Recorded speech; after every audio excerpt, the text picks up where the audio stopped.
free to stand on your feet for Ben Cooley, founder of Hope for Justice. Yes!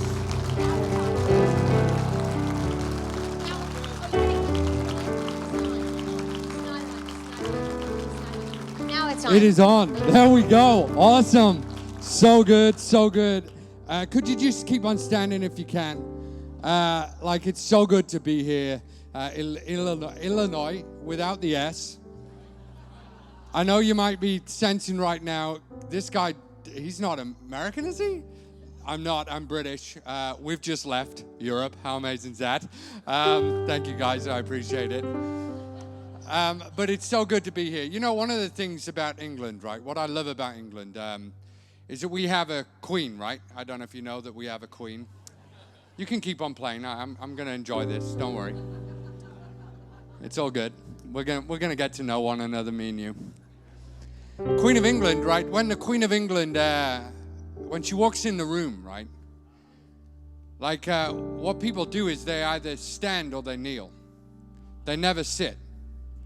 That's the same as honor, right?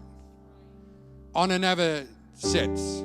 Honor stands, honor kneels, but honor never sits. That's what my pastor says. And I want to say that we're all standing today because actually we want to honor some incredible senior pastors today that have done an incredible job in sowing into this community and daring to believe the impossible, that you dared to believe that God's kingdom could forcefully advance and forceful men and women lay hold of it. And I want to honor you today for not stopping, not being campers, right? There's three types of people, right? There's quitters, campers, climbers. You know when you're climbing a mountain, right? And there's people that are going, I'm done, I'm out of here, right? And then there's campers. A lot of people are campers. Well, they go, hey, we've done good. Do we need a new building? Do we need to grow more services? But then there's climbers, right, that's going like this. Hey, we want to reach the lost at any cost. We want to see salvation like never before. We believe the gates of hell shall not prevail against it because we are the church and this is what we do. Aren't you glad that you have senior pastors that are climbers? I'm telling you right now, can I just speak over your life right now? I want to say this. Always lead to the climbers. Always lead to those people that are going, that kid, that 14-year-old kid needs the church. That family that's breaking up needs the church. Lead to the climbers. So good to be here. Thank you so much. You may be seated. Just keep for a little bit. So my name's Ben Cooley. I grew up in England and I was an opera singer. I used to wear tights and makeup and dance around, and I used to do that in operas as well. And I'm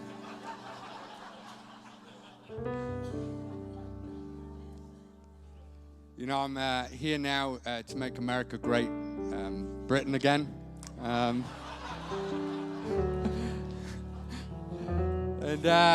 I'm married and got 2 kids, and I was a worship leader in a church, and all I wanted to do was be an opera singer, really. I just wanted to tour around. And then I heard about this issue called modern slavery, human trafficking, and at this event that I volunteered at. And I heard about 27 million people caught in slavery, 1.2 million children a year sold, 2 children every minute. And I walked out of that building that night, and I thought, wow, if that was my daughter, I would do something. And it was the next thought that changed the course of my life. They are someone's daughter, I should do something. So I did what any young, passionate 26-year-old would do. I booked an arena in England to tell the church about it. And we got 5,884 people to our first event. And from that point and that time and that era, we've developed an organization that's now in 10 countries, 32 locations, helped 71,953 children last year in our programs. The power of yes, right? The first girl that we ever rescued was sold at the age of 14 years old by a mom. She was a white English girl sold into Eastern Europe. Now, part of my job is I go all around the world, and particularly in the early days, I used to see firsthand what was happening to the people that were being exploited. And I've been into brothels all over the world, and I've been into brothels in Cambodia where I've literally walked into this room with a goldfish bowl with rake seating and girls sat on it, and they're not given a name or a number, but you as a man are given a pen with a laser sight to point at the girl that you want. Completely stripped of their identity, their worth. I've been into brothels in Brazil where I've seen literally a room with 50 girls aged 13 to 15 years old. And Sarah, she was sold into a brothel in Eastern Europe where literally, like I've been in these brothels where there's an L-shaped sofa and there's men sat in it and there's like no doors and there's 3 doors. And she's literally walking from one door to the next, to the next. Clients allowed 3 to 5 minutes with her. Well, Sarah, by the time she got to Manchester, which is where we rescued her in England, she'd been in this exploitation for 5 years. And our team got a report about what was happening to her, and I employ investigators, people that have got senior law enforcement backgrounds. Some people that work for me are ex-chiefs of police, had 26,000 police officers under their service, deputy directors of national crime agencies. The person who started our Tennessean hub headed up nationally and internationally all the FBI efforts on human trafficking. And we got this report and we started investigating it, and we were able, after months of investigation, we were able to rescue Sarah. And I'll never forget the moment. In fact, just a few days ago, I went and sat in the hotel lobby that I met her in for the first time. And I sat in this hotel lobby and I looked at this girl who was broken, abused, violated, exploited. And I looked at her and I told her what we were going to do, what the next steps were. And she sat in silence. And I got to a point where I'd said all I needed to say, so I sat in silence with her, right? And then she broke the silence with this. I'll never cry about it, Ben. I'll never cry about it. You don't know what it feels like to be sold to man after man. You don't know what it feels like to be sold to a millionaire who beats you and he exploits you and he films it all and puts it on the internet. You don't know what it feels like, Ben, that your mom did this to you. I won't cry about it, What do you say to a girl that's been through that? I said, God, you've got to give me a word. I felt God speak to me. Speak Jeremiah 29 over her. Sarah, I believe there's a hope for your life. I believe there's a future for your life. I believe what was done to you was wrong, and we want to put what was wrong right. We want to put you in a place where you are valued, you are cherished, you are loved. Whatever is in the past, Sarah, the future is greater. Suddenly I feel the presence of God in that room like I've never felt the presence of God. And this girl, she starts weeping and weeping, sobbing like 1,000 abuses had left her. And she looks up at me right in my eyes and she says, you can call me Emma. No one's called me Emma since this all began. The power of a moment, my friends. I know in buildings like this and in churches like this, we ask all the time, presence of God, would you fall down? My prayer today is the presence of God would fall down. But it wouldn't stop in a building like this. Oh no, my friend. That it wouldn't be contained in bricks and mortars. Oh no, my friend. I pray that the presence of God falls down in this building and it would flood out into the deepest, darkest places of our community, bringing freedom, hope, and liberty and life to girls just like Emma, because this is what the church is about. Light in the darkness, hope to the hopeless. I don't know if you know about this gospel. This gospel isn't a sitting on a seat gospel. This gospel isn't just an inactive gospel. This gospel is a living gospel that wants to seek and save, that is lost, that is hurt and is broken. For the girls just like Emma. If you have your Bibles, I want you to turn to 1 Kings 19 if you can. 1 Kings 19. Thank you so much. I'll be having you back. Next time, could you play like pads? Is that all right? Because you can't land a message without it now. It's in the Bible. It is. I promise you, it's somewhere. It's along the same bit as worship leaders can't lead worship without tight, skinny jeans. It's that is also in the Bible.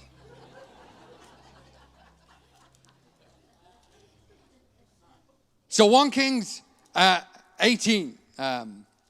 1 Kings 18. Nope, 1 Kings 19, I said. So before 1 Kings 19 comes 1 Kings 18.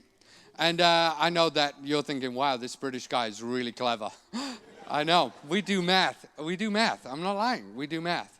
And we in 1 Kings 18, just to give some context, is that here is Elijah.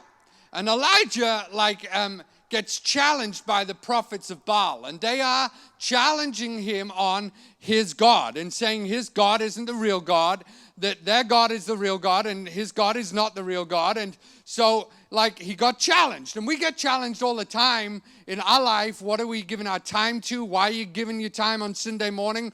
Why do you go to church? Why do you believe what you believe? We get challenged all the time on the authenticity of our God, the realness of our God. And that's exactly where Elijah was at. And so Elijah was sick of it. And he was like, that's it. I'm done. We're going to do a challenge. Now, I know you do challenges all the time with your friends that don't understand about God. They're like, you do it all the time. You're like, hey, we're going to prove that our God is a real God. You do the same challenge, I know.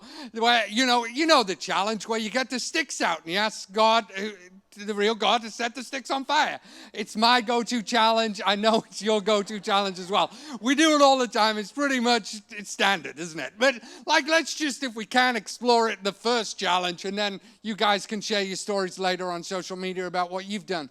And so, literally, they got the sticks out, and they started, because you go first, and so the prophets of Baal, they got the sticks out, and they started dancing around it, and they were like, come on, do it, set it on fire, go, now, boom, just do it, now, go. Nothing happened. And it talks about Elijah, Elijah was dignified. No, he was not. It talks about how he laughed at them, he mocked them. And then he was so confident in his God that he poured water over it. And he started pouring water over it because the Bible says, do not throw away your confidence, for it will be richly rewarded. And so he poured the water on it. And literally then he said, Lord God of Abraham, Isaac, and Israel, this day let it be known that thou art God. And he fired on it. And the fire came down. Whoa.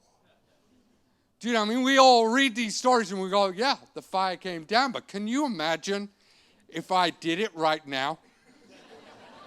Can you imagine what would, you guys would have to finish the building. Because this would be burned down. And you imagine how, famous I would be in the church? Do you remember that Sunday? Yeah, I remember that Sunday. Do you remember Ben Cooley? Yeah, he's the fire preacher. And so he had that mighty miracle that happened where God really came through. Have you had that moment? Where God came through. Where it was it was only God. Everything else was impossible, but God came through and he whispered that word of life over that situation. Then he goes on to, from that moment, that miracle, he goes on to kill all the prophets of Baal. Now, I was going to talk on this, but Pastor Jason said he's doing a 20-part series on why Elijah felt the need to kill the prophets of Baal. And I didn't want to steal his thunder. So I was like, you take that, I'll go later. But I'm excited to lean into this series called Why Elijah Killed the Prophets of Baal. It's unbelievable. Lean in, guys. Remember, note takers are history makers. I know what you're saying. So lean into that. It's going to be incredible. So he kills all the prophets of Baal. I'm just going to move on from that. They're all dead.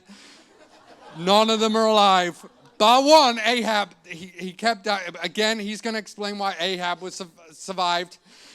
Oh, I can't even wait. I kind of even want to pass the mic on to you right now. I know you're so ready for that series.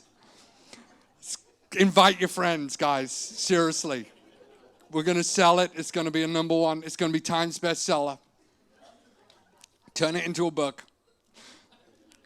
So then Ahab then told, we're on to 1 Kings 19. And so he's just killed them all. Ahab runs away. And then Ahab tells Jezebel everything, including the miracle, everything, including the death, everything that Elijah had done and how he had killed all the prophets with a sword. So Jezebel sent a message to Elijah, who's just seen the mighty miracle of God. And she says this, may the gods deal with me be ever so severely if by this time tomorrow I do not make your life like one of them. Elijah was so confident that he said to Jezebel, come on, get me, bro. Are you kidding me? I represent the Lord God Almighty. Just seen the fire come down. No.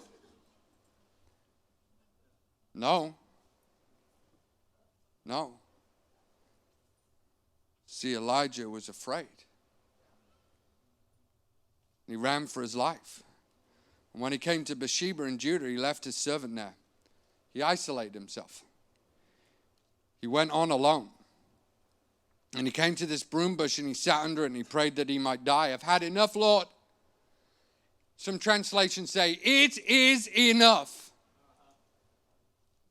Take my life. I'm no better than my ancestors. Then he lied under the broom bush and he fell asleep. Hey, I don't know where I find you today, my friends. I don't know if you're at the moment where you've just seen the mighty miracle of God, or one woman has spoken one word of death over you and you've ran away scared and you sat under that tree and you're going, I'm done. This is it. You don't know what I've walked through, Ben. You don't know what I've carried. You don't know what's happening in my life. But I've come today just to say to God, this is your one chance. Well, I hope that I have a message for you today. I used to sing this moment in Elijah Mendelsohn. I don't know. You probably don't want me to sing it, do you? You probably don't want me to. Well, guys, you really did not want to. I mean, if we were like putting a vocal poll out right there, that totally sucked us. Yeah, I suppose. We kind of do want to have you sing it, you know. I thought Americans were meant to be enthusiastic. I mean, come on. You ready? It goes like this. Elijah's Mendelssohn. It goes, it is enough. Oh, Lord, now take away my life, for I am not better than my fathers.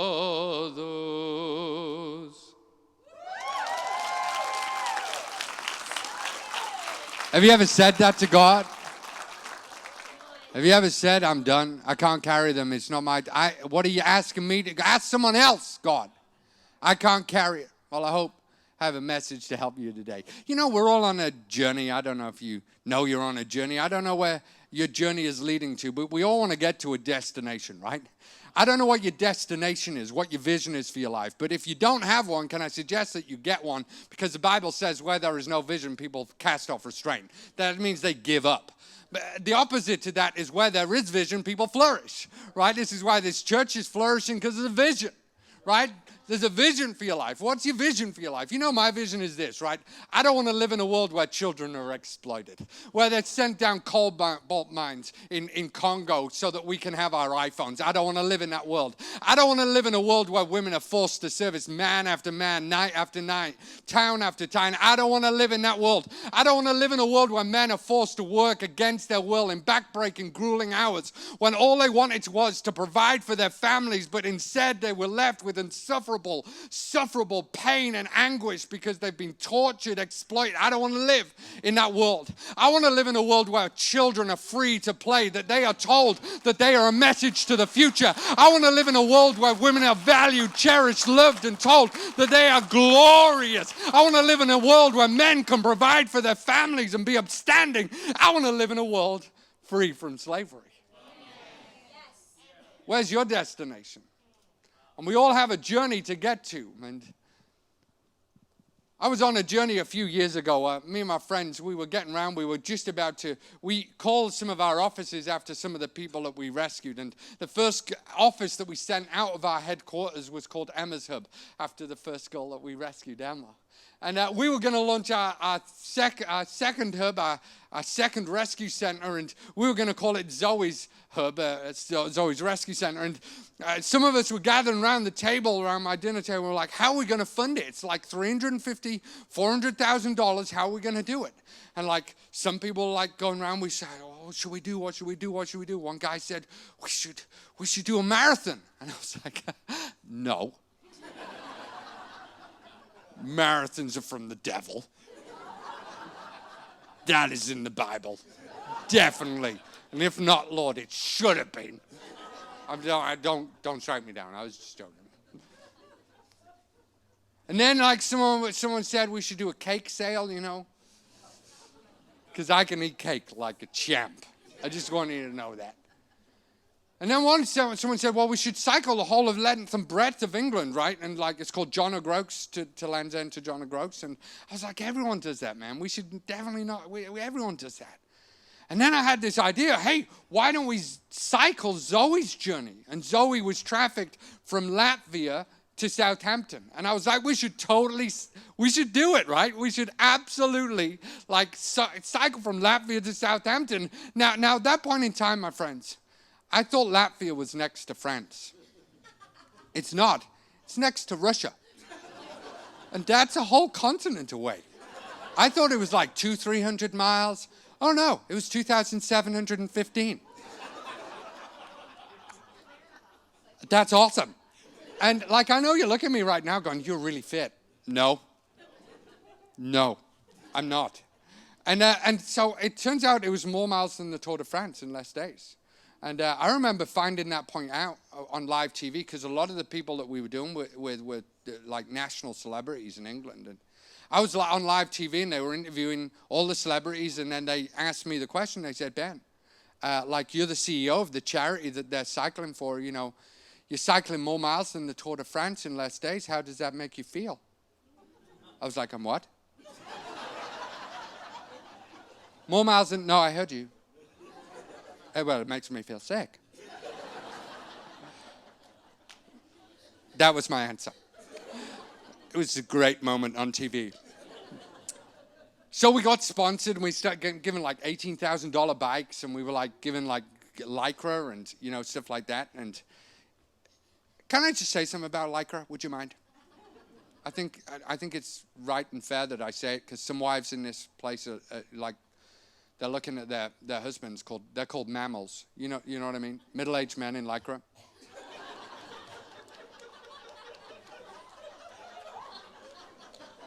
Now the Bible says love covers a multitude of sins. Lycra does not. Lycra exposes it. It's nasty. Stop it. No. In Jesus' name. Glory. Hallelujah. Thank you so much. It's been so great to see you today. No. So we got given all that, and we flew over to Latvia, and we started cycling. We got through Latvia in a day, and I was thinking, yes, awesome. We got through Latvia in a whole day. This is awesome. Then I got through to Lithuania and then Poland, and it turns out Poland is massive. Have you ever seen Poland? Google it. I didn't before I did it. And I was like, at one point in time, I was cycling, and I was like, oh my gosh, I'm so tired. And I looked there, and there was a wild wolf running next to me, dribbling. It's like suddenly I found my motivation again. I was like, I love cycling. I was like, and then we got to Germany, and Germany, oh my gosh, Germany was in the middle, and everything changed in Germany. And Germany was the middle of our journey. I want to say to you right now, the danger of any vision is never at the start, right? Because you're so close to it. You're like, oh, come on, I've just booked an arena. Oh, this is going to be amazing. We've just broken ground on the building. It's going to be incredible. The danger of any vision is never really at the end, because you're like, oh, man, I'm nearly there, dude. I'm nearly there. The finish line, dude, I'm nearly there. The danger of any vision is always in the middle. You know why? Because people start going like this. Did you really say? Was this a good idea? Like, why are we doing this? This seems like Pastor Jason, please, will you stop thinking about this. I'm going. I'm moving to Nashville. The danger of any vision is always in the middle.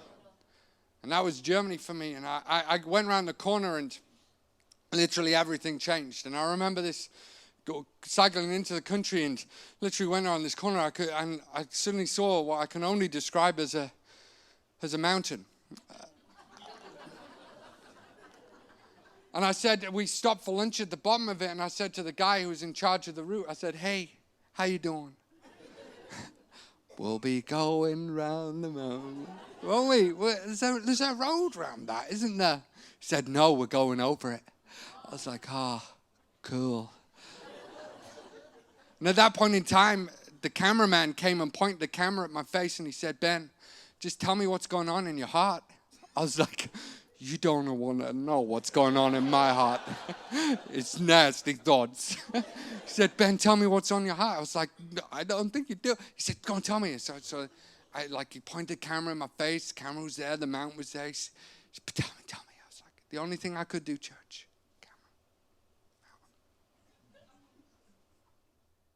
Faith could move a mountain. Let the mountains move.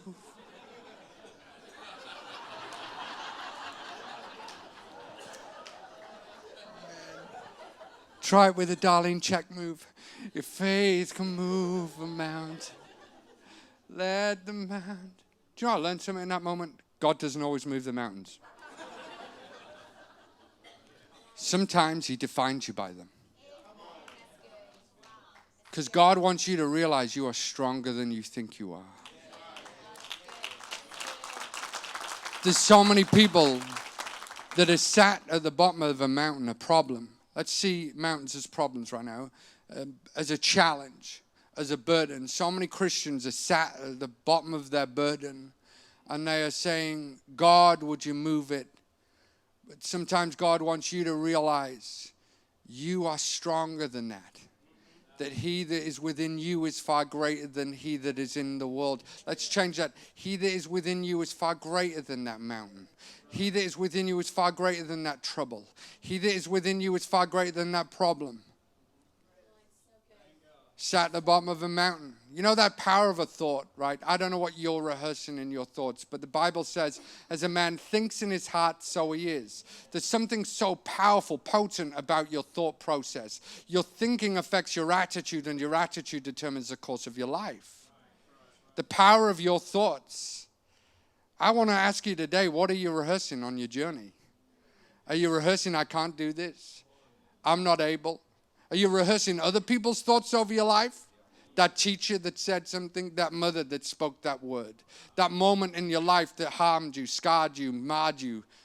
What are you rehearsing over your thinking? Because your thinking affects all of your being. You know, I love the thoughts of David. I know people talk about David and Goliath, but I love the thoughts of David because we still sing his thoughts. We still read his thoughts.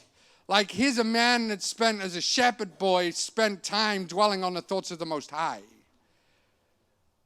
And we still sing them, great and glorious lyrics that have actually permeated our theology. We understand parts of God because of that man's thought process. But you know, he wasn't even invited to the battle. In fact, it talks about him bringing cheese. Can you imagine that? I mean, the Israelites, hello, David. Have you got any cheese? Yes, I actually do. Yeah. Have you got any gorgonzola? Well, I'm out of gorgonzola, but I've got American cheese. Well, that ain't cheese. That's chemicals.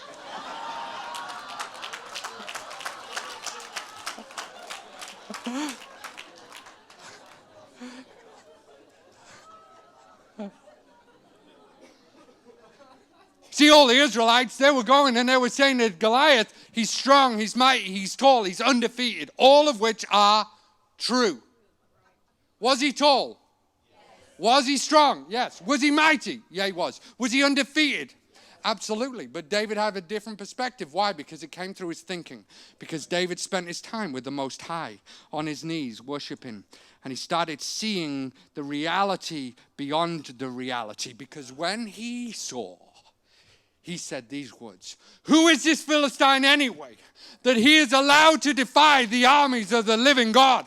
And I tell you now, for a generation of people that see the problems of our world with the same perspective as that. Who is these human traffickers anyway, that they are allowed to defy the armies of the living God? We are the tribe of Judah. We are the Lion of Judah. We represent the one, the King above all. Who are these Philistines anyway, that they are allowed to defy the armies of the living God? You are stronger than you think you are. A few days later, I was still in Germany. Turns out Germany's massive as well. And I was going up this mountain, and I'm not kidding you, like it was like that. And I was 30 years old at the time, and I called out for my mommy. I was like, "Mommy, mommy." And I was in so much pain. So much pain. My back was hurting, my legs were hurting. I was like, "Oh, gosh." And I was like, this is too much for me to carry. And I've thought that at Hope just as many times, you know. We've had children as young as 3 months old in our program.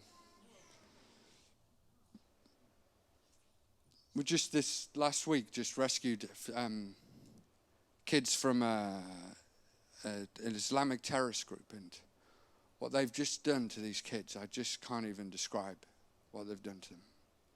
The weight of responsibility. I know that some people look at me and they go, "Ben, you're a fun guy. You make people laugh." I do. It's deliberate. You know why? Joy of the Lord is my strength.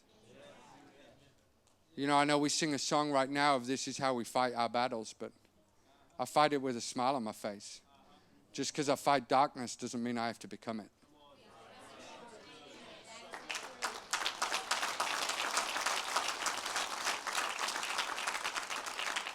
I was just about to stop cycling, and I was reminded of this moment where Numbers 11, where Moses says, God asks him to do something, he says, "I can't do it anymore, God." Like Elijah sits under that tree and he goes, "I'm done." And Moses talks to God and he says, "I'm done." And God hears him. And he says, "All right, I get it, Moses. Take 70 of the leaders that are known to you and bring them to me, and I'll take some of the same spirit that is on you and I'll put it on them, and they'll help you carry the load." I was just about to stop cycling, and I felt this hand on my shoulder, and it was my mate Jim. And I felt this hand on my other shoulder, and it was my mate Gav. And they were pushing me up this mountain single-handedly. You know, I learned something in this moment, church. Some mountains aren't meant to be climbed alone. They're meant to be climbed with others. The power of when we join shoulder to shoulder. The Bible says a house divided cannot stand. It is not good for man to be alone. Do not forsake meeting together, as some are in the habit of doing. Why? Because isolation, like Elijah found out, is the worst thing for you. And you know, the thing that's fascinating about our culture is that actually our culture right now is trying to isolate us more and more. Even if you just look at how social media does, it teaches us that we aren't team members anymore, we're competitors.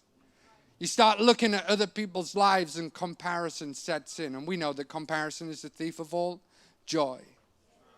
And so we start looking at each other and we start going, "Oh my gosh, their dinner is better than my dinner. Their wife is better than my wife. Their holidays, vacations are better than mine. Their house is better." And suddenly something sets in and you don't see them as a team member anymore. That's just your life. Now let's talk about church. That's when churches start getting divided amongst church. The Bible says you shall know them because they are one. There's something about the power of unity. How are you going to get to your destination? By getting there, by thinking smarter, but by doing it together. Some mountains aren't meant to be climbed alone. They're meant to be climbed with others. I'm going to ask the keyboard player to come back up. I'm just going to land the message. And we all know I can't land it without a keyboard player now. It's almost biblical. A few days later, I was still in Germany. Turns out it's really big Germany. I wanted to know that. And I was cycling through Germany, and I got to a point where I was being sick 8-9 times a day, and it actually caused me to get a hiatus hernia. And I couldn't keep down water, I couldn't keep down food, and I started hallucinating. And I was at a point where literally I was at the absolute end of myself. And I got to a point where I actually stopped cycling. And I started gliding. And there's only one point in time in Hope for Justice that I've ever stopped. And I stopped cycling. And that was the time where my team got a phone call from one of the people that does the things that we stand against. And this guy, he described my children. And he described the school that they went to. And you know, it says in Isaiah, it says, "For behold, darkness shall cover the earth." Gross darkness. That was the day that I met darkness. The gross darkness, where threats were made against my children. I had to make a phone call to my wife that I never wanted to make, and we had to leave our house. And I remember asking God in those days, I was like, "God, where are you?" Did you say that? Just sit under a tree and say, "God, where are you?" You said you'd never leave me, God. You said you'd never forsake me. But where are you now? In this moment of need, where are you? And for days and days I was praying and I was asking God, "Where are you?" I said, "God, where are you? Abba, Father, where are you?" And I felt, after I kept on crying out, I felt this question come to me. "Who are you? Who are you?" I was like, "I don't know. I don't know who I am anymore, God." He said, "Who are you? Who are you?" And then suddenly, like all the years of soaking in the Word of God, all the years of sitting under the apostles' teaching came flooding back to me. "Who are you?" "Well, God, I am a son of the Most High. I'm part of a kingdom that will never be shaken.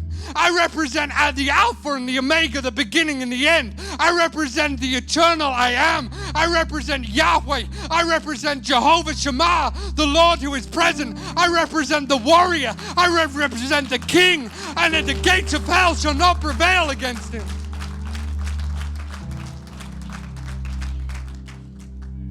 I went back to my team, and they were fully anticipating. We were 10 staff then. They were fully anticipating that we were going to stop. We were going to shut down. And that day I used my words like God used his words at the beginning of all time. Not for communication, but for creation. And that day I stood with I gathered my staff, fully anticipating that we were going to stop dead because my kids. And that day I said, "We're not going to stop. We're not going to retreat. In fact, we're going to open up a new office. We're going to open up Emma's Hub because we believe that freedom is worth the fight. And we believe that justice is non-negotiable. And we refuse to abandon the least, the last, and the lost. We're going to open up a new office. We're not going to stop because freedom is worth the fight." You know, my friends, a year after that, we launched Emma's Hub, and a year after that, 110 people walked free. Children as young as 3 months old got their freedom back because we decided to not retreat. I was on that bike, and I stopped cycling. And my friend Tom, he said, "Ben, what are you doing?" I said, "I'm done, Ben. I'm done, Tom. I'm done. I can't do it anymore." He said, "Ben, have you seen the town that we're cycling through?" I said, "I don't know, man. I don't know." He said, "Ben, look up at the town that we're cycling through." I said, "I'm done, mate. I'm absolutely wiped out. I can't do it anymore." He said, "Ben, look up at the town that we're cycling through. Come on, Ben, look up, look up." And I look up bleary-eyed and I see the sign. He says, "Ben, it's our turn."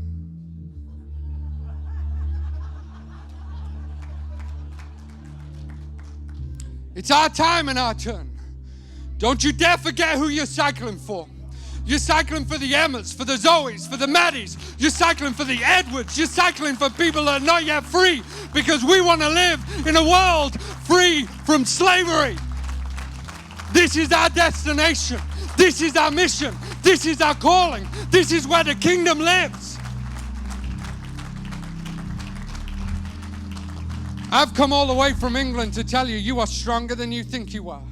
That some mountains aren't meant to be climbed alone. They're meant to be climbed with others. But my gosh, my friends, we have a purpose and a plan. And it's not to just stand still. It is not to just be in maintenance mode. It is not to just do what we've always done because we'll get what we've always got. It is absolutely and utterly to progress the kingdom of heaven like never before, because Emmas of this world need us. You know, a few years ago, I had the privilege of speaking at this conference, and I get the privilege of speaking at many conferences, but this one I will never forget. And just keep on playing while we play this video, but I want to just play this video if you can. And here I am speaking at this conference. I just got off stage, and this girl, she taps me on the shoulder. And she says, "Hey, Ben, do you recognize me?" I said, "Oh, I recognize you." She said, "Ben, if it wasn't for Hope for Justice, I'd still be in a brothel. I wouldn't have accepted Jesus as my Lord and Savior." That, my friends, was Emma, the first girl that we ever rescued.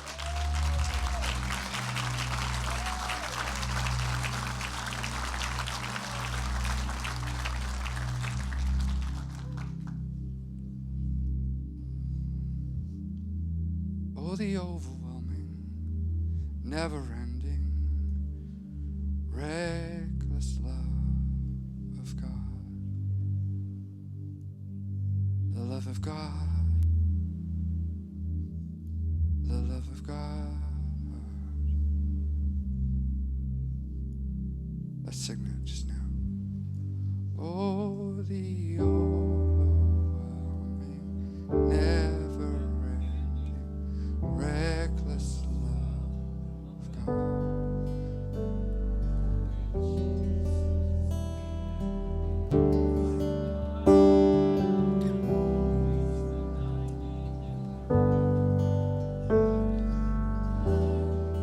I don't deserve it, still you give away. Oh, the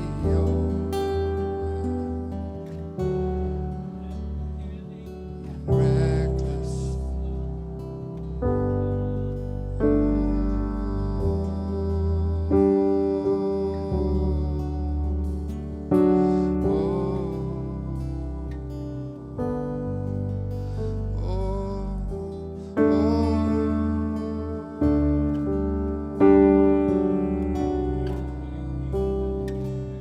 You know, the reality is this, right?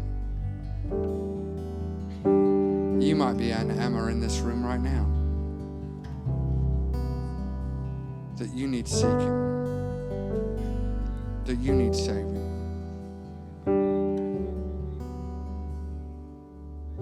If there's anything you know about today, let me tell you that Jesus cares about the least and the lost.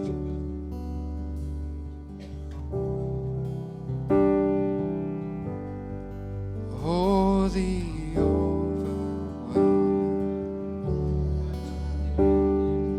reckless. We love you, Jesus.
you know the beautiful thing about God's kingdom is this, right? If you are sat under that tree right now, I'm going to pray for you right now that your thinking becomes smart, that you rehearse God's thoughts over your life. That if some of you right now that you've isolated yourself and you've tried to go alone because you've been hurt by other people, I want to say to you today, don't forsake meeting together as some are in the habit of doing. Break that habit. Go and speak to someone today and say, hey, I need to break a habit today. But some of you, you've forgotten your purpose. And you're like, I don't know why I'm doing it. It's just business as usual. And maybe I need to find a purpose again, a vision for my life. But you know the wonderful thing, wherever you are on the journey, one of the things that God calls us to do is whatever you did unto the least of these, you did unto me. You know that one of the best ways of getting out of depression is by serving other people. One of the best ways that you can get people around you is by serving people, by being on a rota. One of the best ways of just finding a purpose is just by helping one. So I've got this program that you can join with us today if you can. Do we have time for a video or no? I'm going to talk about it in the video, but we're going to play one of the children that we were able to help because of people like you. And it's going to talk about this program called a Guardian program that's out in our stalls at that, you call them expos, lobby area. You guys are so posh with your American English. Remember, it's American English though, okay? You spelled some words wrong, I'm just saying. I forgive you. You say process wrong. It's process. But I wonder today whether one of the outcomes of today would not be that you laughed, but laughing is good. Not that you cried, although crying is good. But we turned all of that and forged it into purpose that would, like I said right at the beginning, would come out of this building and would bring freedom to girls in this country. We helped someone in this country that was held in slavery for 37 years. Now walking free. Because someone decided, that's it. I'm going to be a guardian. I'm going to do something about it. And today, if you become a guardian, we're going to give you a free book called Impossible is a Dare. And it's got some of the stories of some of the people that we were able to help because of people like you. If you want to watch the screens, and then Pastor Jason, I'm going to pass on to you. Thank you so much for having me. God bless you.